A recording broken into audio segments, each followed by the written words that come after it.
All right, welcome back to another episode of the Transformation Chamber. Just today's episode, man, I'm very excited. I have one of my good dear friends with me. It's a monumental time and moment for the Transformation Chamber because we have our first Caucasian guest on the show. Happy to be here. But happy to have you, my guy, Daniel Gottschalk. Let me give you a little bit about Daniel, and then we'll jump right into it. Daniel is the president and co-founder of Genova Health, a very large company that's grown rapidly over the last, 4 years now? Almost 4 years. 4 years. He's also a lawyer. He used to practice for Baker Box here in litigation and acquisitions. Not litigation, merger and acquisition. Yep. Did over $40 billion in closing deals and merging deals, which is amazing. But you decided to kind of go off on your own path and do something that was more important to you, or you felt that was important to your legacy. So, man, welcome to the show, Daniel. Thank you. Good to be here. And we didn't even talk about the fact that you listed 40 under 40 Houston Business Journal. So it just speaks a lot to your acumen and what you've been able to do. But I'd love to just hear about your background, where you came from, and how you got to where you are now. Yeah, I think one of the reasons you and I first connected back when we met through the symphony was because we're kind of brothers of the homeland, which is Africa. I was born in Cape Town, South Africa. I was actually adopted there, and my family was all born and raised there. And we moved to the United States when I was 8 years old, and had a cute little accent back then. And that's gone now. It's all gone. And so that's kind of my story. I grew up in a household where my dad was a doctor, so obviously a privileged household where I received education and a lot of benefits. And I kind of looked up to my dad as an idol because my parents adopted me and he saved people's lives. Right. So kind of, it was like my first real mentor in life was watching my dad save human life and be involved in saving human lives, and nice. Kind of inspired me. Beautiful, beautiful. Could you touch on how do you feel like your perspective on the world and the way that you move about your daily life is a bit different from the average person who is not born in Africa? Like, does that, you being born in Africa, has that molded you in any way? I think it's unique for my generation in the United States, but just because I'm a millennial, or as we say, elder millennial, I guess. But I grew up in apartheid South Africa, which is like the 60s in the U.S. Right.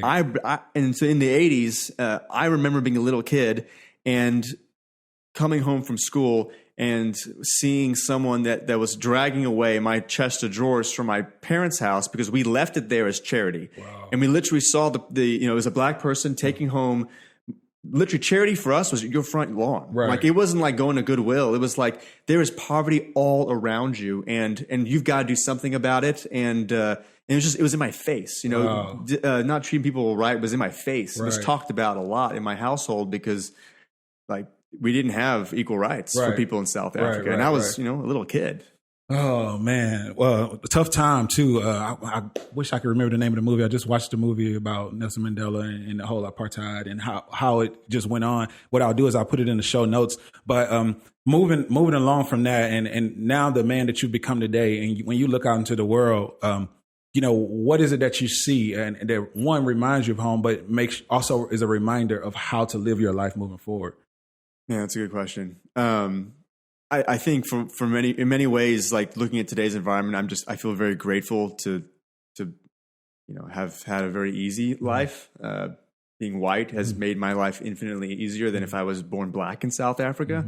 I probably would never be here, and if I was here, the United States doesn't make it any easiher to succeed. Absolutely. And so that's a constant reminder for me, and more so this year than in prior, when I was probably more ignorant of it. That man, a lot of my success is not my own. I kind of was born on third base. Wow, man! And then when you couple on top of that the fact that you're adopted, has that created any trauma for you, or just any ideals that you have instilled in kind of what you want to do and how you want to go about treating people? And obviously, I know you look to the future and you mentor kids and you mentor people.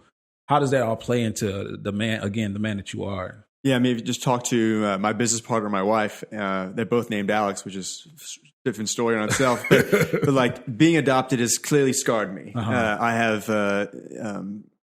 fears of abandonment that are totally unhealthy, and I behave in ways sometimes out of that fear of abandonment that has made it hard for me sometimes to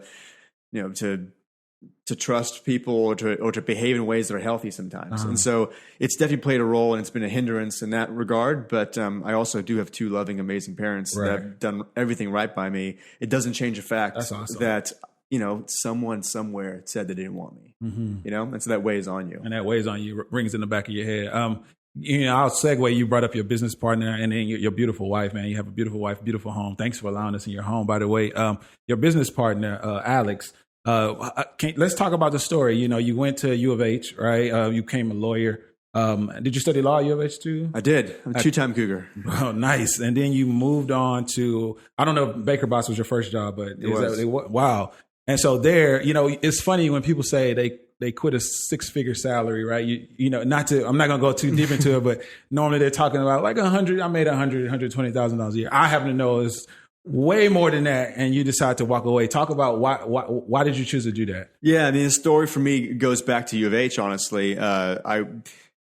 Being adopted probably was a big factor in not having, my grandparents were in South Africa. I kind of had a yearning for whatever reason for elders in my life. There was a man named Ross Lentz, was a professor at U of H. I was 19 years old. Ross diagnosed with pancreatic cancer. He was like my mentor and everything to me. And Ross is the guy that told me to go be a lawyer. He said, Daniel, you're a great writer. You're really analytical. Go be a lawyer. And then he gets diagnosed with cancer, and it's pancreatic cancer. He doesn't have a wife, doesn't have kids. Myself and a group of pretty naive students decide, we love this man. We're going to take care of him 24 hours a day from the day of diagnosis to the day he passed away. So I worked for Ross as a caregiver for free. Wow. Just, go to school, go to work. I get home like 7 p.m. to 7 a.m. I did the overnight shift, 3 days a week. He was on his deathbed essentially for 6 months. He's passed away. So I graduate undergrad. I go to law school. Why? Because Ross told me to go to law school. Then I'm practicing law, and I'm enjoying it. I love the people. I love my clients. Doing these big fancy deals. My parents are really proud of me. And I just didn't feel like I had in my heart what I had when I was a caregiver, which is crazy, right? I just didn't have that same feeling. I knew I wanted to build something. I knew I wanted to make a difference, and I knew I wanted to feel that way I felt. Absolutely. And if business is hard and you're going to fail at a lot of things, what's going to get you up again is loving what you do. Absolutely. So I was like, Ross is my inspiration to leave the law, in the law and out of the law. Interesting. And that's what got me into what I do today. And then also, before we get into what you do today, you also took care of your own mother. Was it mother? Or? No, I didn't. My business partner was taking care of his mother with breast cancer and his grandmother with dementia. I had a grandmother with dementia, and so I saw firsthand what I did to her life. Right. So I was not her caregiver. Yeah. Sorry about that. But that understanding and being able to see how what the elderly have to deal with, right, in their later years, and how sometimes they could just be deteriorating with no one around them to love them, to care for them, and proper care, and just effective care, which leads into the company that you decide to start, or you left and joined with your business partner, Genova Health, along with Family Tree. And I know there's some symbiotic relationship between the two, and maybe you can speak into that, and then speak to what you guys specialize in and what you guys do. So my business partner, before I even knew the guy, back in 2011, 2012, started Family Tree, a caregiving agency. Very basically put caregivers in the home of the elderly to help with activities of daily living, bathing, dressing, cleaning, everything you were able to do this morning yourself. I hope you bathed today. So he started that company by himself. I came in 2017, about 3.5 years ago, as his business partner, and we became 50-50 partners in order to grow his business from just being caregiving and being in Houston. We had a much bigger vision together to do something bigger than that. Right. So what we really envision for our business is to be a one-stop shop for aging. If your loved one is going through a lot of really hard things in life, from managing the household to having a caregiver to maybe needing nursing tasks, from A to Z, we want to be with you and walk the walk with you and take care of you. And so we're a services business, and we don't have any assets. We just have people, and the people come to your home every day, and they help make your life better as you're aging. That's amazing. And then, so Genova has now expanded. You started in Houston. So Genova's the parent company. Right. Family Tree is our largest operating company. We have one other operating company, and they will all one day be merged into just Family Tree, and it'll be one brand. But today it's multiple brands. It's so funny because I met you. Speaking of service, we met at I think a Big Brothers Big Sisters luncheon. That's right. You were already in a space to do some good, and I remember I met you, and we took an interest to each other, but I didn't know at the time that you were kind of struggling with the career you were in and where you felt you should be. And, if you would have told me what you were planning, I would say, you're crazy. But you didn't. You took me out. We went out for tacos, and you're like, I'm just talking to business owners to see, what's the landscape like. And then, boom, you're like, I left my job. I was scared. Started a business. Is amazing. But I say that to say what you were – at that moment, you didn't know exactly what's next. You knew what you wanted to invest in, where you wanted to put your time in. And now you guys have grown and you're managing over 1,000 employees, which is insane, from Denver to Houston and different cities around Texas. Mm-hmm. And what it just goes to show what happens when you follow, I don't want to say necessarily passion, but when you follow your heart and where you think means the most to your life, right? Yeah. And so that leads me into ask, have you given any thought to, what is your purpose? Have you been able to surmise it and say, my purpose on this earth is X, Y, and Z? Yeah. I think our business is a beautiful a beautiful combination of mission and margin. Mm-hmm. There's an industry that's antiquated and old and been around for 50 years, has done things the same way. Mm-hmm. And there's a business opportunity to do it better. And that's the margin. We can make money doing this better. Absolutely. And then there's mission. We can also, by doing business better, we can improve people's lives better. And so, to me, I've always wanted to build something that was just fun for me to build and feel like I accomplished something. Like when you plant flowers in the yard, right? You feel like you did something. Uh-huh. And I guess I did a lot at the law firm that I was really proud of, but I was really envious of my clients that I feel like they were putting things on the line. And like I said before, I think I've had a very privileged life, and as hard as I feel like I've worked, mm-hmm. my life hasn't been a struggle to feed myself, to do things. And so to me, it was like, if this is what my life is, why not take a risk somewhere? Right. And, and for me, it was all about taking a risk to do something bigger than myself. And I couldn't have done it without my business partner. Absolutely. And I couldn't have done it without our team. But it was all about pushing myself beyond what I thought I could do, because mm-hmm. I realized I wasn't really as great as I thought it was. My life was my parents strongly encouraged education, and I was forced almost to have a successful career in law. It was. Right. I had a lot of guiding hands showing me the path, and I wanted to kind of do something that made them all freak out and myself freak out, and do it myself and be like, you know what, I am worth something. Mm-hmm. I can do something. And that's amazing, bro. I do deserve love. They did fear of abandonment to me. There we go. Oh man, congratulations! First of all, man, I'm proud of you. I don't know if I've told you, but to see the whole transition is amazing. So let's get into the whole purpose of the show is to talk about transformations, right? And you've already told us. I mean, being adopted, right? Being born in South Africa during apartheid, and, just all these different things that you're going through. Can you pinpoint one thing that caused maybe your greatest transformation that you woke up and said, you know what, Daniel, from this day forward, I'm moving in this direction? Is there something that sticks out? I don't think, honestly, that there's one moment ever. I think that anything worth doing, like going to the gym, is about repetitions, mm-hmm. and repeating good decisions. And for me, it's like having those bad days. And you're like, I gotta keep working at it. And I'll never forget. For me, I would talk endlessly to my wife about what my dreams were. Uh-huh. And one day she said, Daniel, just go do it. Right. If that's what you're going to do one day.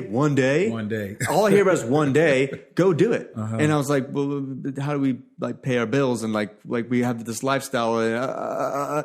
Just go do it. And she's probably the driving force to me leaving what was comfortable to me and going to do something.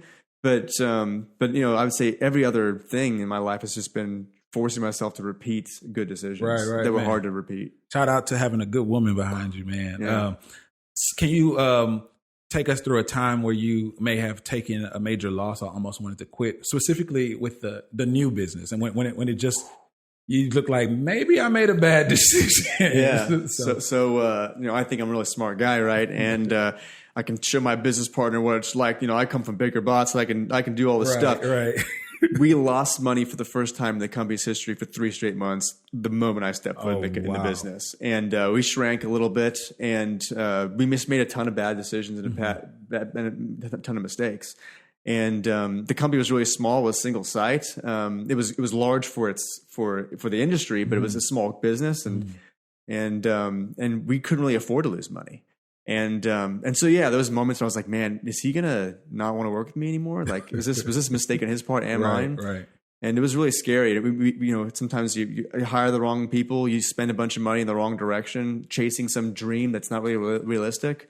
And we did a lot of bad decisions, probably mostly stemming from my decisions that first few months. Man, that's insane. Would you say that there's any particular thing that allowed you guys to turn it around? What in the bad decisions, was it just something like, oh, okay, we weren't considering this, or was it just we just needed to stick through and we found the light at some point? I think it was sticking through. Okay, for us, it was learning from our mistakes and being honest with each other.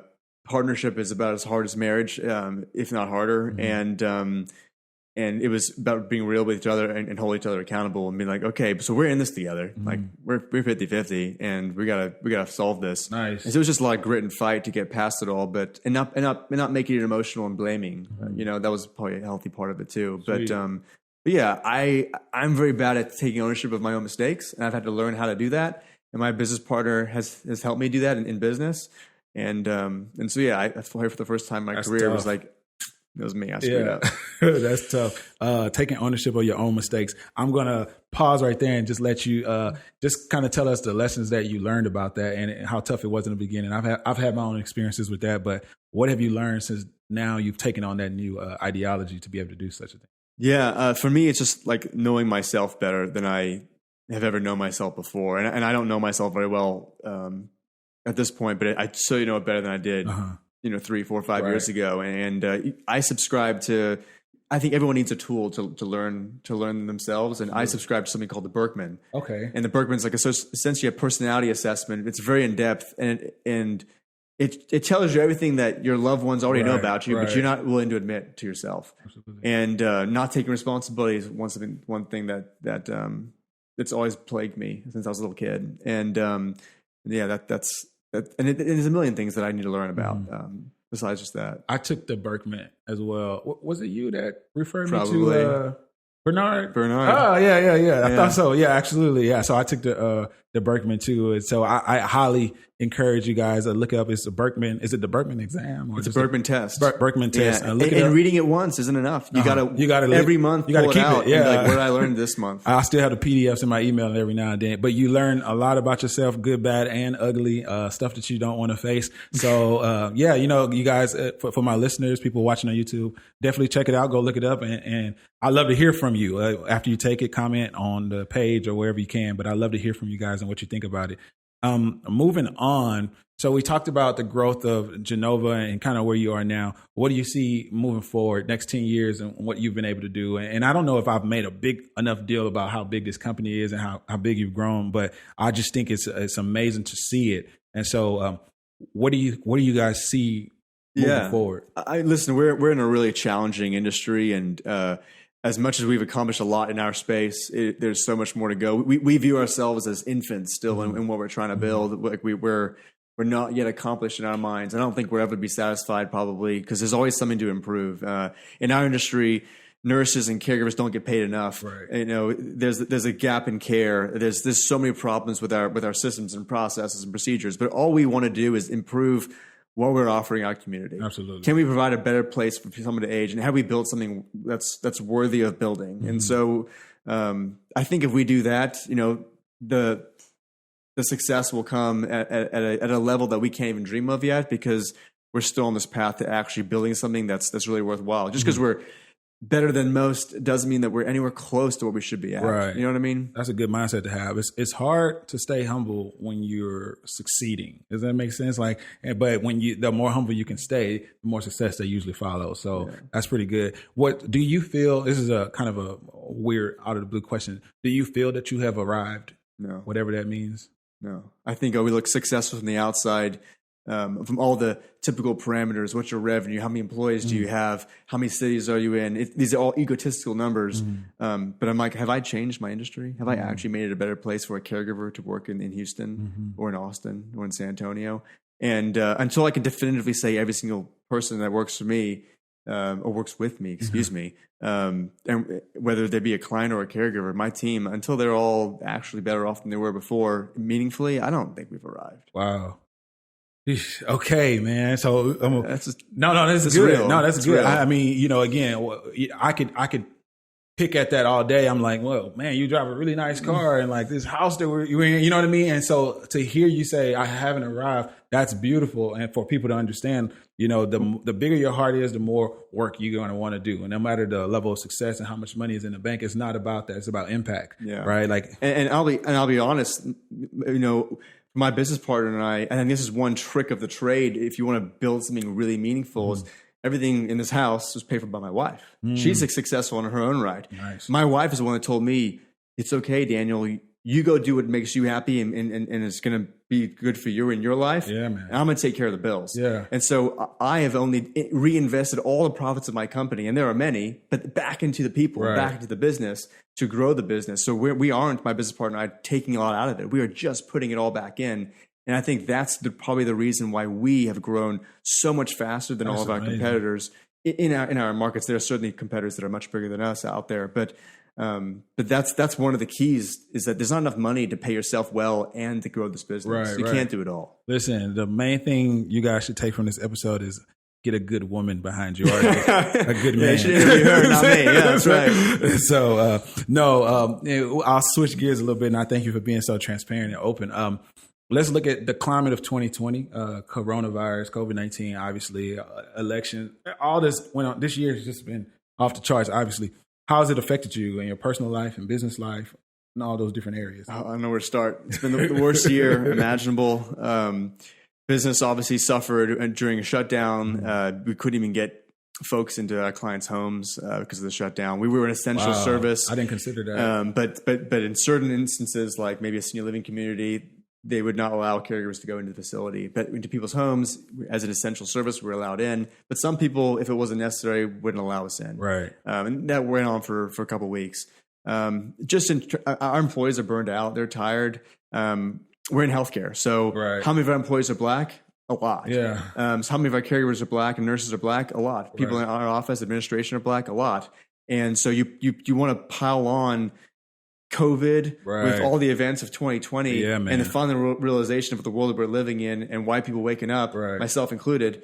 I don't even know what it's like to be a Black person in my company coming to work, and for a white person, in an organization run by two white males. Man. And what are they going through? You're like, so is productivity down? I have to imagine it is. Is burnout high? Yeah, absolutely. That's insane. I didn't even consider that part of it, dude. Like, man, whew.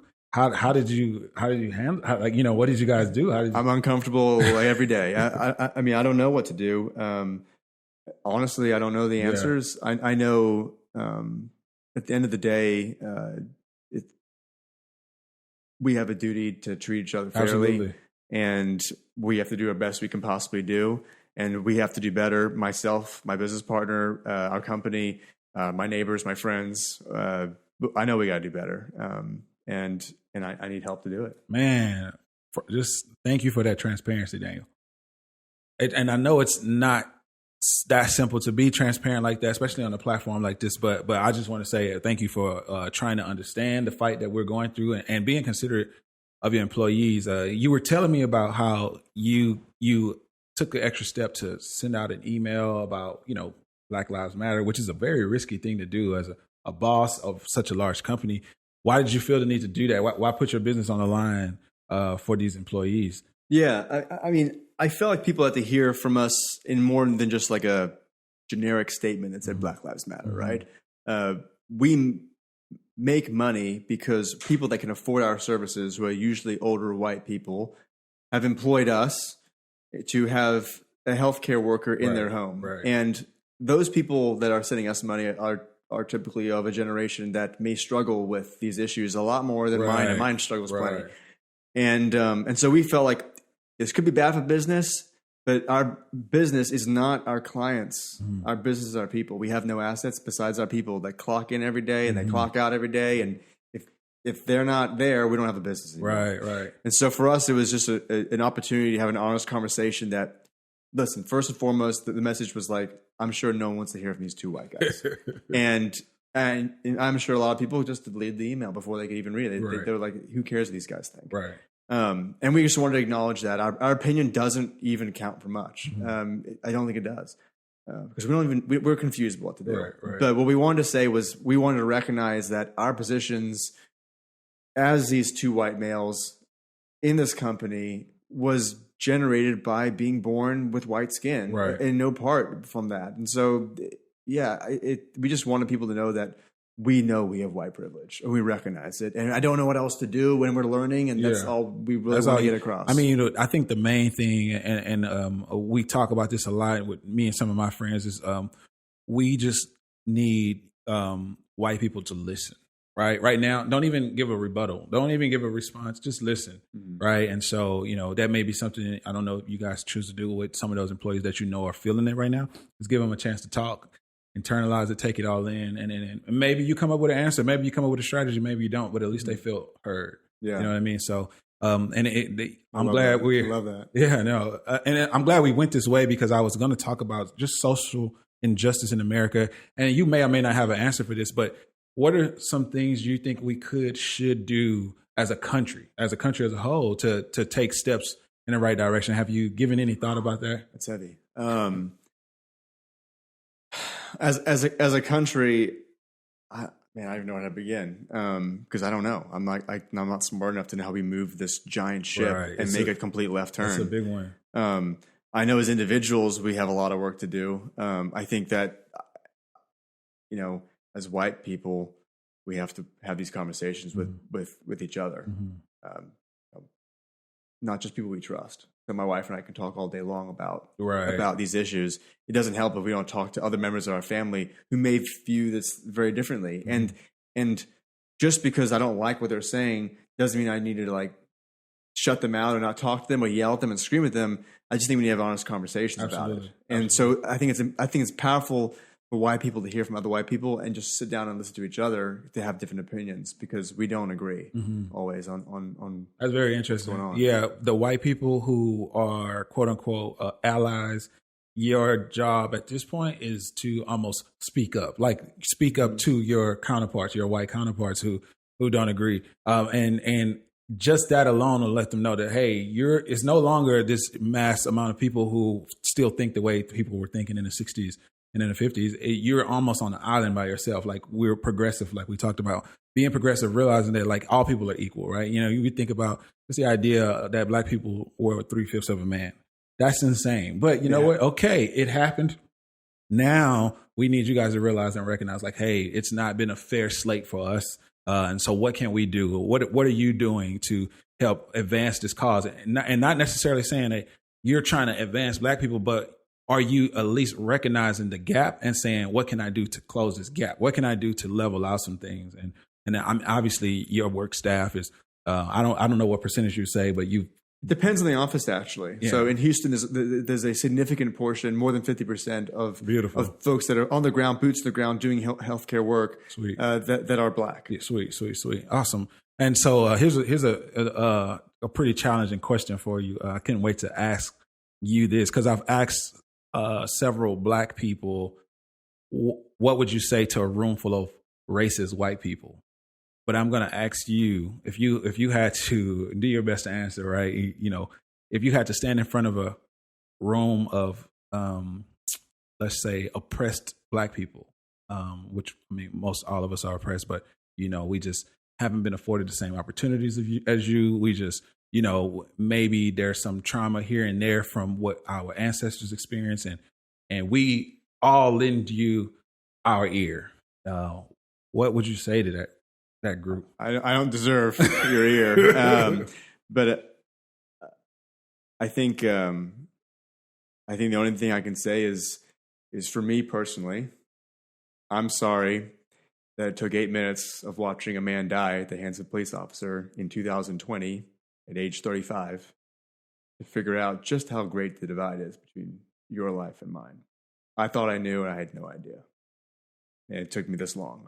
I'm ashamed of it. I'm sorry. That's probably all I got. Yeah, man. That's more than what you know. I think I can speak for several Black people who feel like this country has just never truly said, I'm sorry. So we've done all these things to dance around it and created all these organizations and these programs. And, they've given out some subsidies and all these things, but nobody stopped and said, you know what? We messed up. We're sorry. So I appreciate that from the bottom of my heart. I can feel your sincerity, which is the reason why you're on the show. Like sure. I know you, the day I met you, I knew you were different. I mean, of course, we're both from Africa. So that's the thing. I can't say that about all the white people I meet. So man, I appreciate that, Daniel. Another question I wanted to ask, just kind of get out of that tone for a little bit, but it was much needed. And I knew I wanted to go there with you, and I hope it helps some people that are listening. Just thinking about moving on, thinking about legacy. How often do you think about your legacy on a day-to-day when you're working, when you're with your wife, just when you're with your friends? How often does it occur to you, and how important is it to you? Yeah, I struggle with it sometimes because I want to be remembered well. Mm-hmm. And when I'm at my worst, you don't want people to remember you that way. Mm-hmm. But I know I think about legacy a lot with my business. I want to leave a mark on an industry that I think is desperate in need of it. Mm-hmm. And I'm lucky to have a business partner that's very mission driven as well. And so for me, the business for me is probably the greatest way to leave a legacy on a large group of people on an industry that I believe needs a lot of change.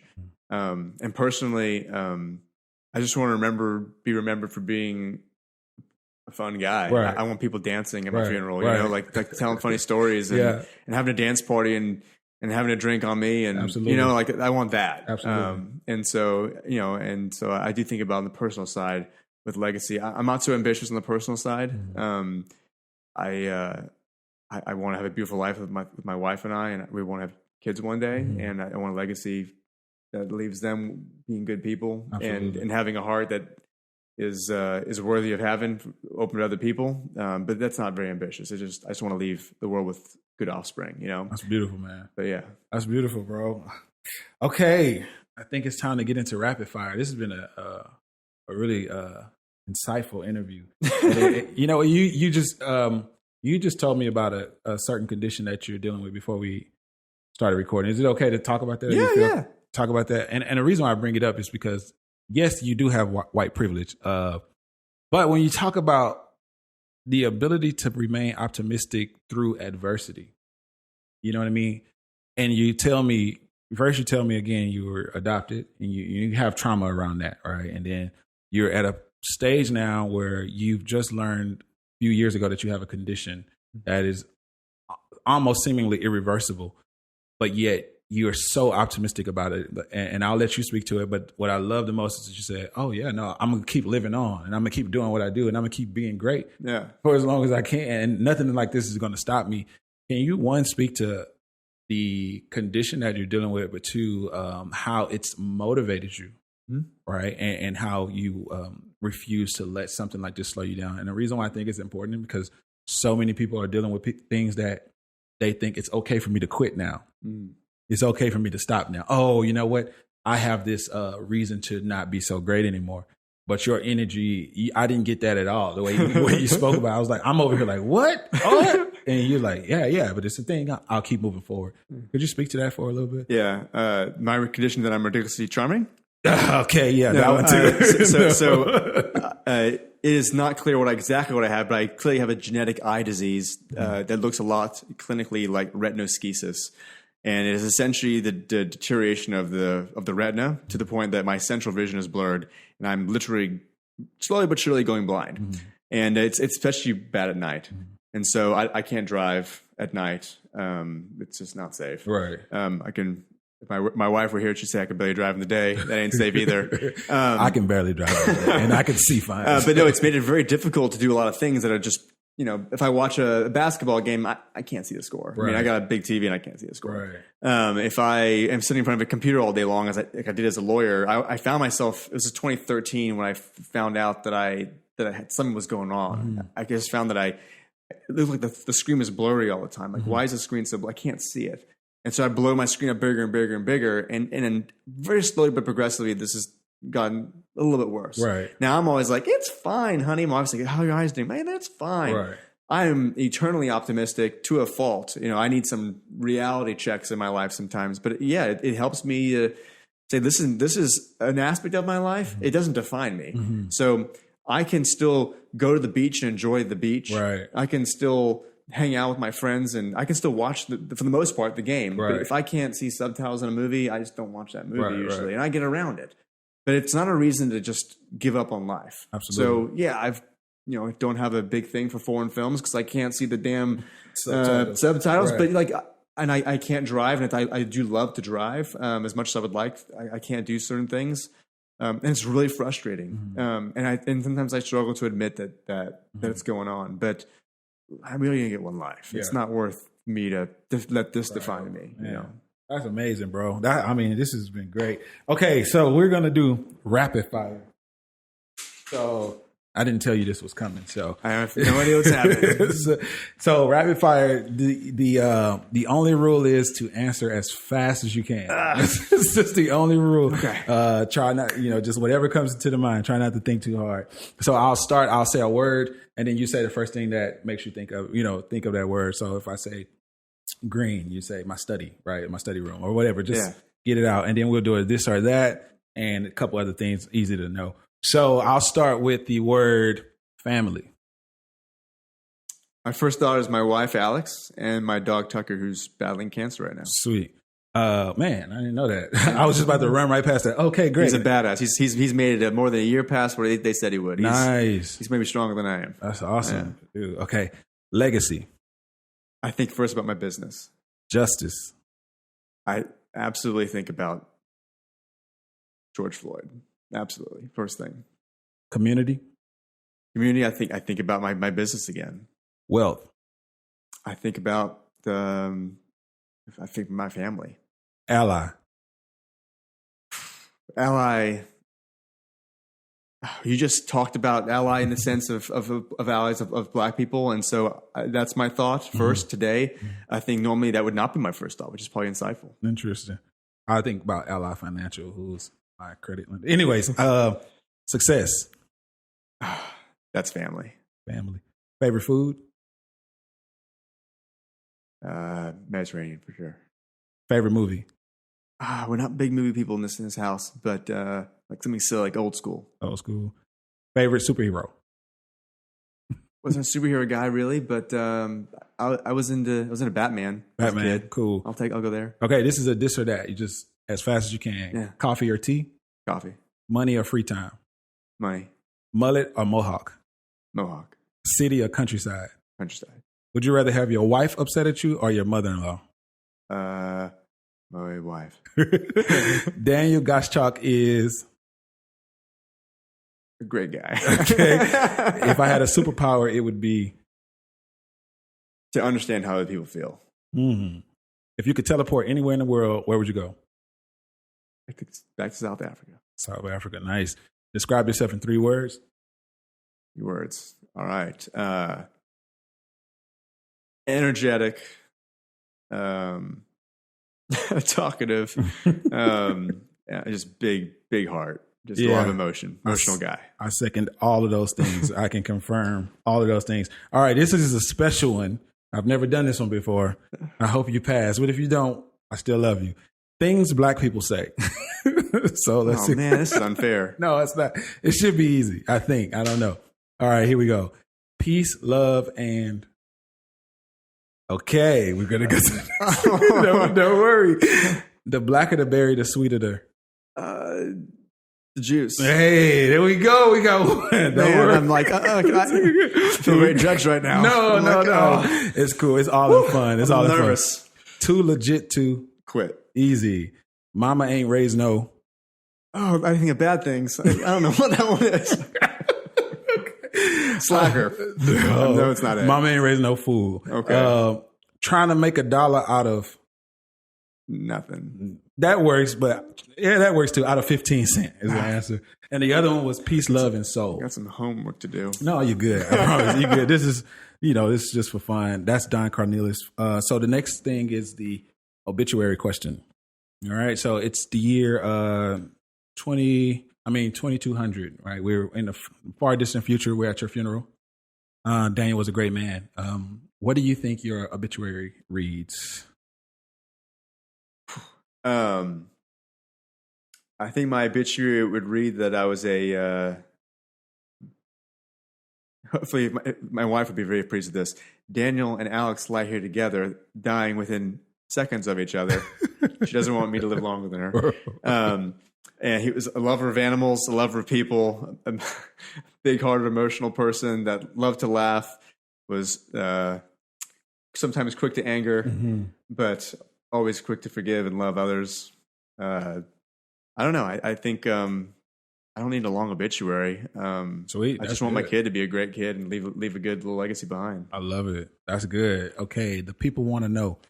The people want to know, what are you reading? What are you listening to? What are you watching right now? It doesn't have to be motivational, inspirational. If it is, great. But if it's not, just what are you doing when no one knows what you're doing? Right now, we are struggling in our business because we manage more people than we've ever managed before. And we're trying to build a team to do that. Okay. And our team is crucial for that. So books on team building and learning how to be a good team player myself. It's no longer enough for me, my business partner, to just be awesome and drag everyone behind us. We got to be good teammates. Right.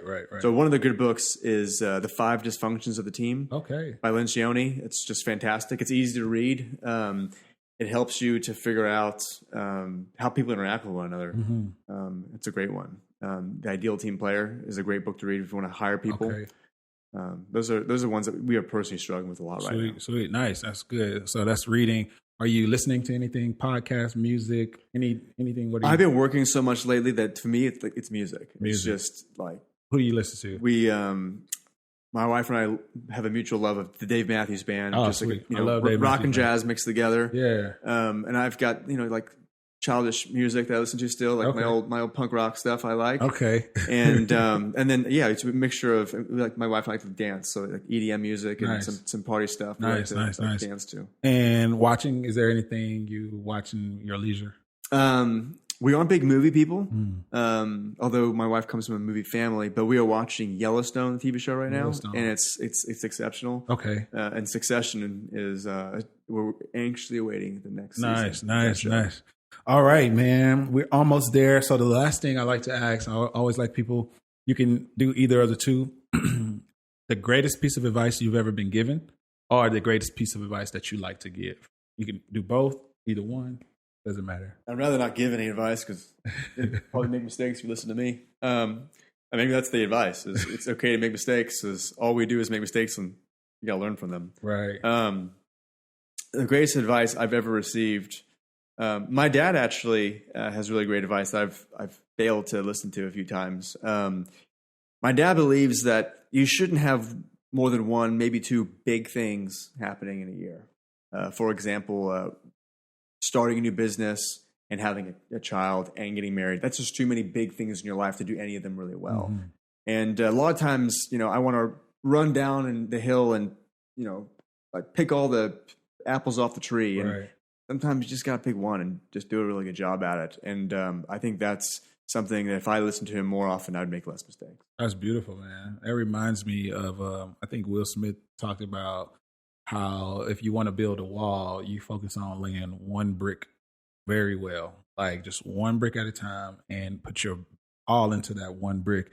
And eventually you'll have a wall, but you're looking at the whole picture. You probably, end up doing yourself a disservice, taking shortcuts, or even just getting discouraged altogether. So that's beautiful, man. Daniel Gottschalk, man, my brother, I'm so glad that I could get you on the show. Thank you for your advice. Thank you for being an ally to Black people. Thank you for having these conversations. Thank you for having me. Congratulations on a beautiful businessman and a lovely wife. And I'm looking forward to what else you produce in this lifetime, my brother. So this has been another episode of Transformation Chamber. Thank you guys for tuning in. I'll see you next time. Peace.